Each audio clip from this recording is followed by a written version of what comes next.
একজন মানুষ বছরের পর বছর কষ্ট করছিল। মানুষ তাকে নিয়ে হাসাহাসি করত, কিন্তু একদিন এমন কিছু হলো যা পুরো গ্রামের মানুষকে অবাক করে দিল। আসসালামু আলাইকুম রহমতুল্লাহ।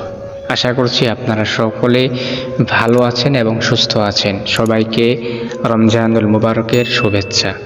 চলুন আজকের গল্পটা শুরু করি।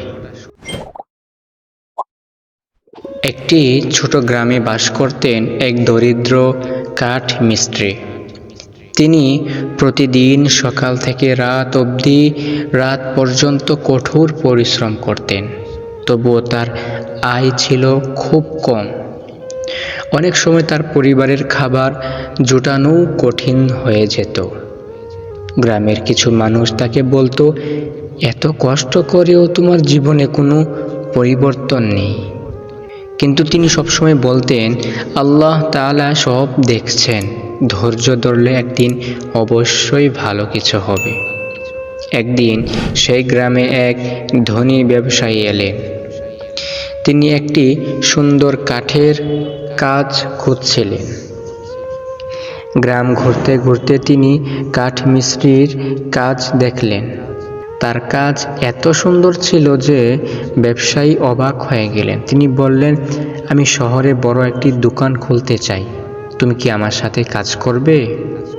হ্যাঁ, সেদিন থেকেই সেই দরিদ্র কাঠমিস্ত্রির জীবন বদলে গেল।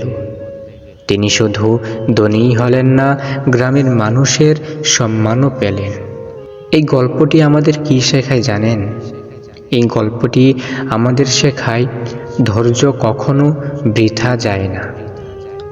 আল্লাহ রাব্বুল আলামিন ধৈর্যশীলদের জন্য এমন পুরস্কার রাখেন যা আমরা মানুষরা কখনোই কল্পনাও করতে পারি না।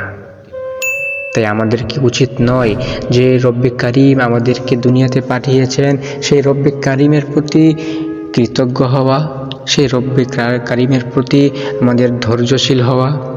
তাই আসুন আজ থেকে আমরা সেই মহান রব্বে কারিমের প্রতি ধৈর্যশীল হই। প্রতিটা কাজ আমরা ধৈর্য ধারণ করে করি, ইনশাআল্লাহ সেই কাজে অবশ্যই সফলতা পাবেন ইনশাআল্লাহ। আল্লাহ রাব্বুল আলামিন আমাদেরকে এই গল্পটি থেকে যে মেসেজ দেওয়ার, সেই মেসেজের উপর আমল করার তৌফিক দান করুক। সর্বপ্রথম আমাকে আমল করার তৌফিক দান করুক, এবং এই ভিডিওটা যারা দেখবেন সবাইকে যেন সেই তৌফিক দান করুক, আমিন। দেখা হবে নেক্সট কোনো ভিডিওতে। সেই পর্যন্ত সকলে সুস্বাস্থ্য কামনা করছি। আসসালামু আলাইকুম রহমতুল্লাহ।